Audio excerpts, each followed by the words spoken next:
우리 함께 사도신경으로 우리의 신앙을 고백하겠습니다. 나는 전능하신 아버지 하나님 천지의 창조주를 믿습니다. 나는 그의 유일하신 아들 우리 주 예수 그리스도를 믿습니다. 그는 성령으로 잉태되어 동정녀 마리아에게서 나시고 본디오 빌라도에게 고난을 받아 십자가에 못 박혀 죽으시고 장사된 지 사흘 만에 죽은 자 가운데서 다시 살아나셨으며 하늘에 오르시어 전능하신 아버지 하나님 우편에 앉아 계시다가 거기로부터 살아있는 자와 죽은 자를 심판하러 오십니다. 나는 성령을 믿으며 거룩한 공교회와 성도의 교제와 죄를 용서받는 것과 몸의 부활과 영생을 믿습니다. 아멘. 찬송가 545장 찬양 드리겠습니다.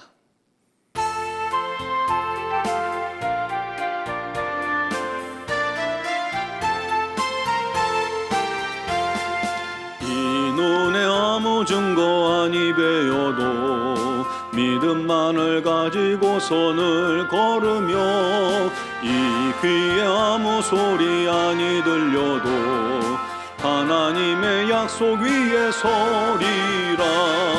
걸어가세 믿음 위에 서서 나가세 의심 버리고 걸어가세 믿음 위에 서서 눈과 귀에 아무 증거 없어도 이 눈이 보기에는 어떠하든지 이미 얻은 증거대로 늘 믿으며 이 맘에 의심 없이 살아갈 때에 우리 소원 주 안에서 이루리. 걸어가세 믿음 위에 서서 나가세 의심 버리고 걸어가세 믿음 위에 서서 눈과 귀에 아무 증거 없어도 주님의 거룩함을 두고 맹세한 주 하나님 아버지는 참 미쁘다. 그 귀한 모든 약속 믿는 자에게 능치 못할 무슨 일이 있을까. 걸어가세 믿음 위에 서서 나가세 의심 버리고 걸어가세 믿음 위에 서서 눈과 귀에 아무 증거 없어도. 아멘.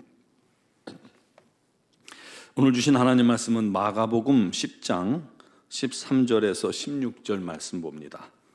마가복음 10장 13절에서 16절 함께 봉독하겠습니다. 사람들이 예수께서 만져주심을 바라고 어린 아이들을 데리고 오매 제자들이 꾸짖거늘 예수께서 보시고 노하시어 이르시되 어린 아이들이 내게 오는 것을 용납하고 금하지 말라. 하나님의 나라가 이런 자의 것이니라.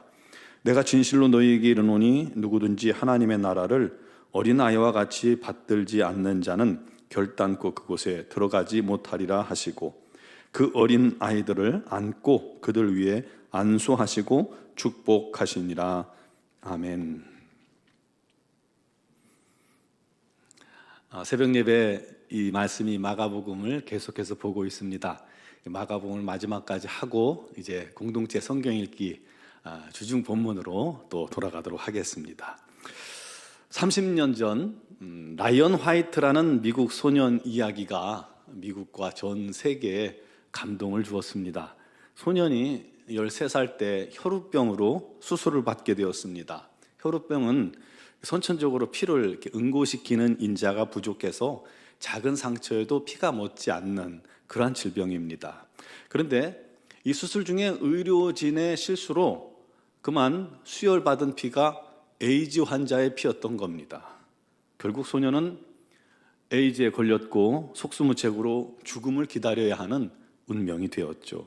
그런데 이 라이언은 자신이 죽게 될 것을 알았지만 또 에이즈에 걸렸다는 것도 알았지만 아무에게도 원망하지 않았습니다. 부모도 원망하지 않았어요. 형제도 원망하지 않았고 특히 의사들을 전혀 원망하지 않았습니다. 오히려 항상 밝게 웃고 모두에게 친절했고 염려하는 부모를 오히려 소년은 위로하면서 날마다 하루하루를 행복하게 지냈다는 것입니다. 이 사연이 이제 방송을 통해서 전 미국에 알려졌고 많은 사람들이 이 소년의 소식을 듣고 안타까워하면서도 이 소년이 지내는 모습을 통해서 감동을 받게 된 겁니다. 그래서 유명 인사들이 앞다투어서 소년을 방문하고 소년과 또 친구가 되어주고 위로해주는 일들이 있었습니다. 당시 대통령이었던 레이건 대통령도 친히 찾아가서 위로해 주었고 또 마이클 잭슨, 팝 가수 마이클 잭슨, 엘튼 존, 농구 선수 압둘 자바, 뭐 그런 아주 유명한 선수들이 소년의 친구가 되어 주었고 위로해 주었고 또 에이즈 예방 운동에 함께 참여하게 되었던 것입니다. 그렇지만 이 라이언은 결국 이 에이즈로 말미암아 18살 정말 꽃다운 나이에 죽게 됩니다. 소년이 마지막으로 아버지와 나눈 대화가 기독교 신문에 실려서 많은 사람들을 감동케 했습니다. 아버지는 죽어가는 아들의 손을 잡고 흐느끼며 이렇게 말했습니다. 아들아, 미안하다. 나는 아무것도 너에게 해줄 것이 없구나. 아빠가 더 이상 어떤 선물도 줄 수 없음을 용서해 다오. 그 아버지의 흐느끼며 하는 그 말을 듣고 아들이 이렇게 대답을 합니다. 아빠, 아니에요. 저는 지금도 많은 선물을 받았어요. 많은 선물을 받고 살았지만 아무도 아빠가 제게 준 것 같은 선물을 준 사람은 없어요. 아빠는 내게 천국 열쇠를 주셨잖아요. 예수님을 소개해 주었고 또 믿게 해 주셨잖아요. 그리고 말씀을 통해 저에게 영생이 있음을 알게 해 주셨어요. 그것보다 위대한 선물은 없을 거예요. 참 감동적이죠. 입장을 바꿔놓고 생각해 봅시다. 여러분이라면, 그것이 나라면 어처구니 없는 실수로 인해 억울한 죽음 앞에 섰을 때 우리 마음이 어땠겠습니까? 소년처럼 그렇게 표현할 수 있었을까요? 끝끝내 이 억울한 한을 풀지 못하고 죽게 되어서 가슴에 한이 맺힌다 울부짖으며 그렇게 마지막을 맞고 있지 않을까요? 그런 모습을 보면 이 가족들도 한이 돼서 내 죽는 한이 있어도 네 한을 갚아주리라 뭐 그러지 않았을까요?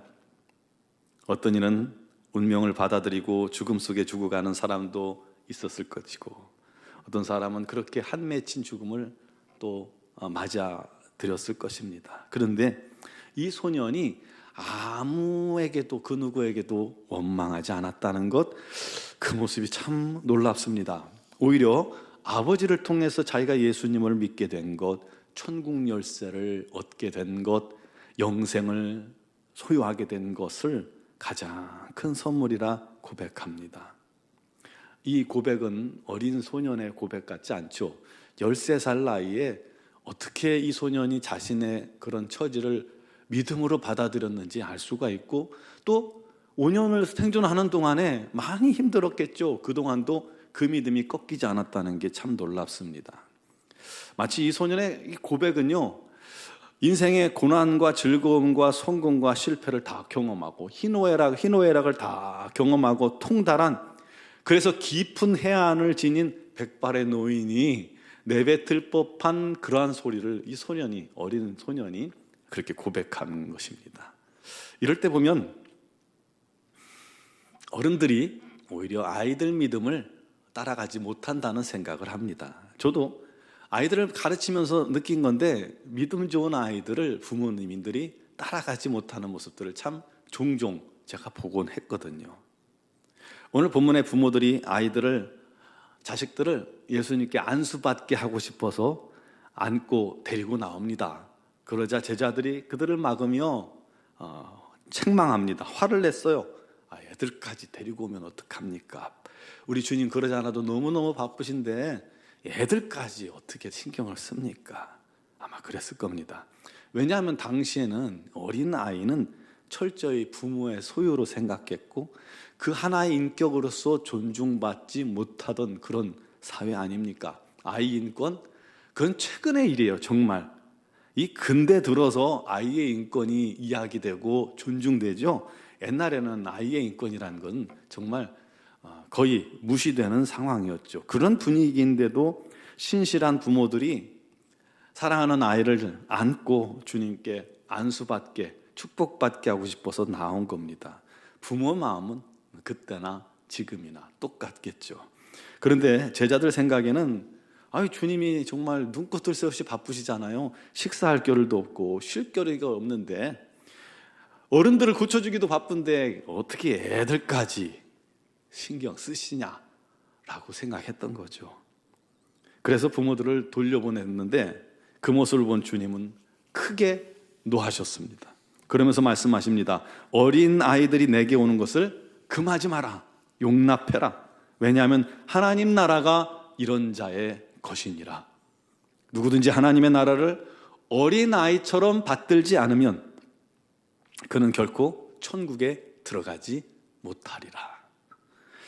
그러면서 아이들을 오라고 해서 안수하시고 안아주셨습니다. 당시로서는 어린아이 같지 않으면 결코 천국에 들어가지 못하리라, 이 말은 정말 엄청난 충격이었을 겁니다. 충격적인 말입니다. 아이들이 무시당하는 그런 환경 속에서 어린아이 같은 믿음이 아니면 천국을 소유할 수 없다는 거예요. 여러분, 우리도 마찬가지입니다. 신앙생활을 너무 우리는 복잡하게 하려고 해요. 매사에 이성과 지성을 내세워 따지려고 해요. 영적 삶에 그런 모습들은 결코 지혜로운 게 아닙니다. 여러분, 영적인 일이 우리의 지성과 우리의 이성, 내 이해력으로 이해가 가능한 일들이 얼마나 되겠습니까?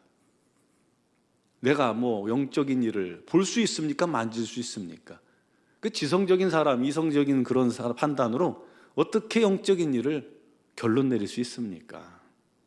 오히려 우리는 어린아이처럼 순수하게, 때로는 정말 너무나도 해맑게, 때로는 단순하게, 그러나 온전하고 겸손한 믿음으로 주님 앞에 서고 순종하고 믿고 따를 필요가 있습니다. 그래야 우리의 믿음이 자라요. 옛날에는 무조건 믿어라고 이야기했고, 또 정말 순진하게 무조건 믿음으로 성장해 왔습니다. 그런데 어느 순간부터 누가 무조건 믿으란다고 믿을 수 있어? 라고 생각하면서 따지기 시작하고 이해하려고 하고 공부하기 시작하고, 그러면서 복잡해졌어요, 우리의 신앙이. 그러면서 신앙이 더 커지고 발전하고 성장했으면 아무렇지도 않을 텐데 오히려 쇠퇴하지 않았습니까? 우리의 이 지성이 성령의 일을 방해하지 않았습니까? 그래서 우리 주님은 어린아이를 예로 들어서 우리를 가르치시는 겁니다. 어린아이들은요, 하나님 나라를 가르쳐주면 그대로 받아들입니다. 주님의 기적을 가르치면 자기에게도 기적이 임하리라고 분명히 믿습니다. 기도의 능력을 가르치고 응답을 가르치면 그대로 순수하게 받아들입니다. 하나님의 음성 듣기를 어린아이들에게 가르치면 아이들은 진실로 우리 하나님의 음성을 듣습니다. 이게 틀림없습니다. 순수한 믿음이 그들을 그렇게 만드는 거예요. 어른들은 못해요. 어른들은 생각이 많아서 고민이 많고요, 이게 맞나 틀리나 하도 생각이 많아서 분별을 못하는데, 어린아이들은 순수하게 하나님의 음성을 순식간에 듣습니다. 놀랍습니다. 그러므로 우리도 그런 믿음을 우리 아이들에게서 배워야 합니다. 주를 기쁘시게 하고 주의 영광을 보는 믿음을 소유하는 자 되기 위해서는 그렇게 순전하고 또 순진하게 주님 앞에 나아가 믿음으로 주를 따르는 자들 되길 바랍니다. 하나님의 나라를 온전히 믿고 바라보며 우리 하나님 뜻에 순종하며 우리 하나님을 기쁘시게 하기에 노력하는 우리 모든 성도들이 되기를 주님의 이름으로 축원합니다. 기도드리겠습니다. 사랑하시는 하나님, 우리의 믿음도 때로는 어린아이처럼 순수하게, 순결하게, 해맑게, 때로는 단순하게, 온전하고 겸손하게 우리 주님의 말씀을 믿고 아멘하고 순종할 수 있도록 은혜 내려 주옵소서. 우리 하나님의 놀라운 지배하심과 통치가 우리의 삶에 나타나기 위해서 나를 내려놓게 해주시고, 나의 지식도 지혜도 나의 이성도 잠시 내려놓고 우리 하나님을 의지하는 자들이 되게 하여 주시옵소서. 아버지 하나님, 사모하는 심령들마다, 주님을 바라는 자들마다, 아버지 하나님, 단순히 주님 앞에 서는 자마다 눈을 여시고 귀를 여셔서 주의 음성 듣게 하시고 주의 영광을 목격하게 하여 주셔서 우리도 날마다 우리 하나님의 영광 가운데 믿음으로 행하는 자들, 순종하는 자들이 되게 하여 주옵소서. 우리 모든 성도들 위해 우리 하나님의 풍성하고 놀라운 인도하심이 넘치게 하시고 어린아이같이 순전하게 주님을 믿음으로 고백할 수 있는 우리 모두가 되게 하여 주시옵소서. 특별히 여러 가지 사정과 형편 오늘도 주님께 아뢰입니다. 가정의 문제, 자녀의 문제, 남편의 문제, 아내의 문제, 직장의 문제, 사업의 문제, 특별히 육신의 질고로 어려움 당하는 지체들에게 우리 하나님의 치유가 임하게 하시고 우리 하나님의 응답이 모든 간구와 기도 제목마다 넘치도록 은혜 내려 주시옵소서. 하나님, 아버지 하나님의 귀하신 은혜가 우리 노원중앙교회 모든 성도 가정 지체마다 가득하게 하시고 우리 하나님의 섭리 가운데 간섭하신 가운데 행복한 신앙생활 되게 하여 주시옵소서. 미얀마연군 한인중앙교회 위에도 우리 하나님의 놀랍고 풍성한 은혜가 가득하게 해주시고 우리 하나님으로 기뻐하며 만족하게 하시고 우리 선교사님들에게 건강과 지혜와 능력을 충만하게 부어 주시옵소서. 오늘도 기도하는 모든 성도들의 기도를 주님께서 응답하실 줄 믿습니다. 영상을 통해 예배한 모든 성도들에게도 우리 주의 이름 부를 때 우리 하나님 임재하시고 말씀하여 주옵소서. 예수 그리스도의 이름으로 기도 드리옵나이다. 아멘.